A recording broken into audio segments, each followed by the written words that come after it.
ამბავია ირანში ისლამური რესპუბლიკის დასრულების კვალობაზე და მე ამას არავითარ შემთხვევაში არ ვიტყვი თულს კონტექსტში ეს დროის ამბავია იმედი მაქვს დარწმუნებული ვარ იმიტომ რომ ყველა ძალიან კარგად ხდება ვაშინგტონშიც, თეირანშიც თავად, პარიზშიც, ლონდონშიც ყველგან რომ დღეს ისლამური რესპუბლიკის გამარჯვება ნიშნავს 10,000-ობით ახალ მსხვერპლს. რევანში იქნება კატასტროფული. ეს აღარ იქნება ისეთიც კი, რაც ჩვენ ბოლო ერთ თვის განმავლობაში ვნახეთ. ეს იქნება უკიდურესი ფორმის, უკიდურესი ზომის და უკიდურესი მასშტაბების. და რა თქმა უნდა, ამის დაშვება წარმოუდგენელია და ამას არ დაუშვებს ცივილიზებული სამყარო, ამას არ დაუშვებენ მათ შორის ის ქვეყნებიც, რომლებიც დღეს ოპერაციის მონაწილეები არ არიან, მაგრამ შესაძლოა ასევე მონაწილეები გახდნენ თუ კი ვითარება გართულდა და ამის საჭიროება დადგა.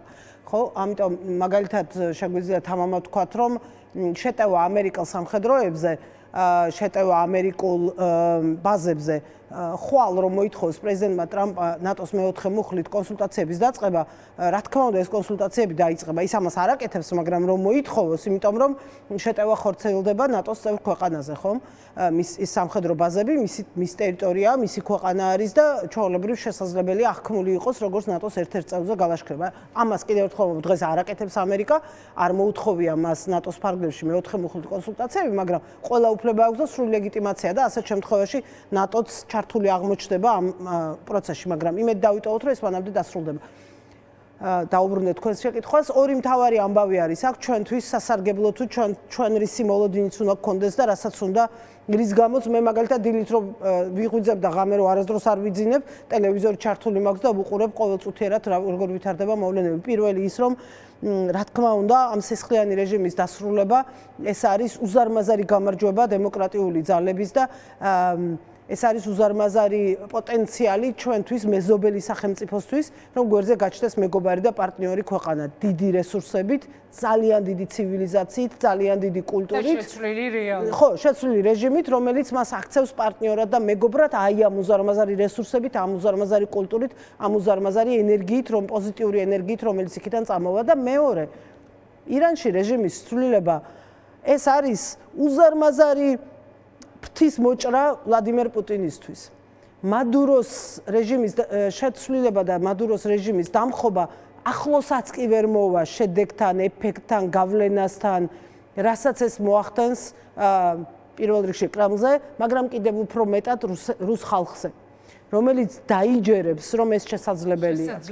შესაძლებელია, იმიტომ რომ რა თქმა უნდა, რეჟიმის მოშორება. რა თქმა უნდა, ირანში რეჟიმი თვისობრივად, ვერც კი რუსეთის რეჟიმი თვისობრივად ვერც კი შეედრება თავისი სიძლიერით, თავისი სიმყარით, თავისი საცეცებით მთელ საზოგადოებაში, იმიტომ რომ მთელი სხვაობა ირანის ყველა დანარჩენი დიქტატორული რეჟიმებისგან ხომ ის იყო, რომ ყველგან რუსეთის ჩათვლით არის რესპუბლიკა.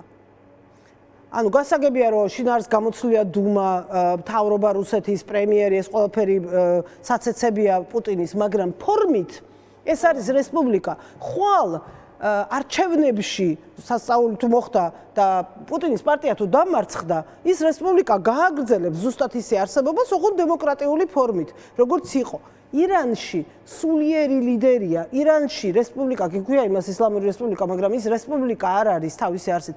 ირანში რეჟიმის ცვლილება ნიშნავს თავიდან ბოლომდე სახელმწიფოში ყველაფრის შეცვლას, ახალი რესპუბლიკის დაფუძნებას. რა თქმა უნდა. ირანში უნდა ახალი რესპუბლიკა დაფუძნდეს. ეს ფუნდამენტურად სხვა პრობლემაა, სხვა ტიპის ცვლილებაა და როდესაც თუ ეს ცვლილება ხდება მალე და თან ეფექტურად და სწრაფად მინიმალური მსხვერპლით.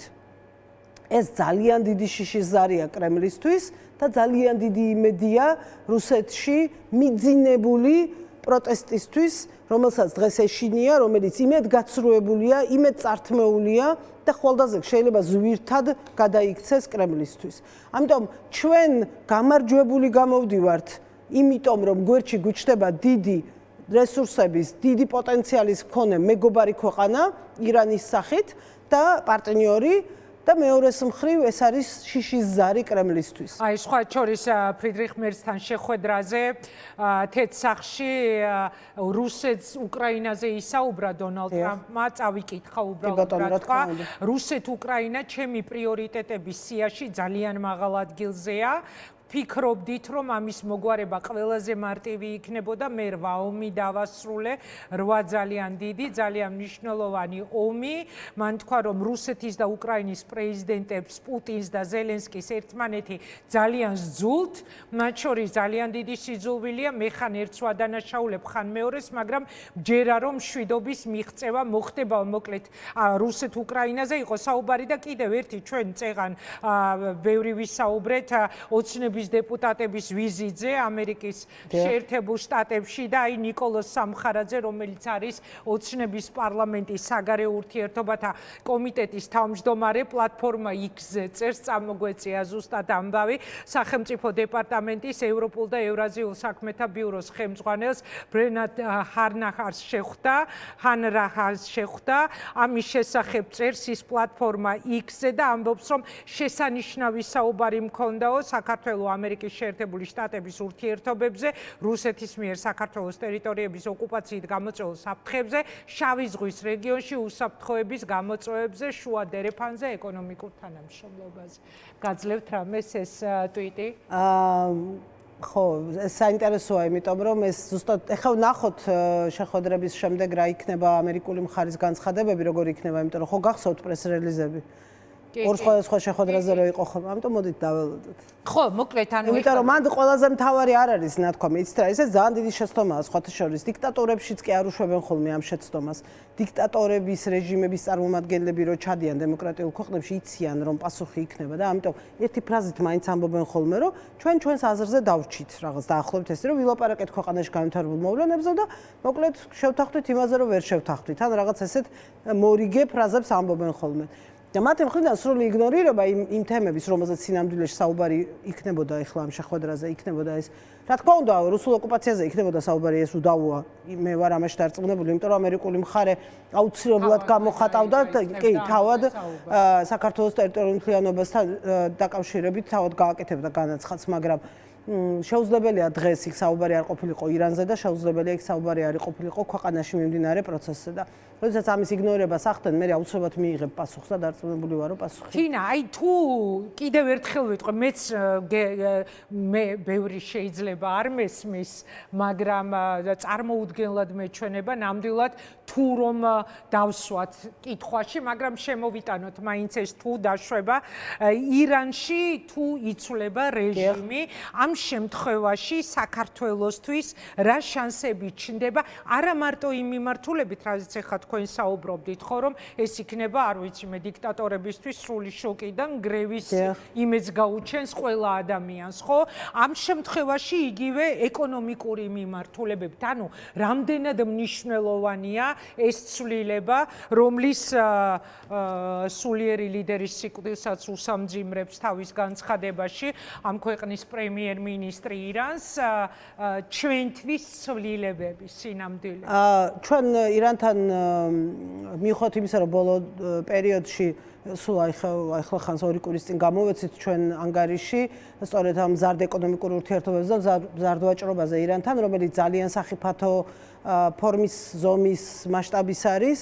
ორ ქვეყანას შორის ურთიერთობების დინამიკაში თუ შევხედავთ. რატომ? აი ვთქვათ, ხო, იმიტომ რომ მაგალითად ჩვენ ვნახეთ და ამაზე ბევრი დავწერეთ კომპანიები, რომლებიც სანქცირებული არიან ირანში, სწორედ ამერიკელების მიერ, მათ შორის ევროკავშირის მიერაც, ნავთობის და ნავთობპროდუქტების ვაჭრობასთან დაკავშირებით და ძალიან მარტივად თავისუფლად ოპერირებენ საქართველოში. ერთ და იგივე დამფუძნებლებით, ერთ და იგივე ადამიანები, რომლებიც სანქცირებული არიან ირანში, მე საქართველოში აფუძნებენ კომპანიებს და იმ კომპანიებით ოპერირებენ.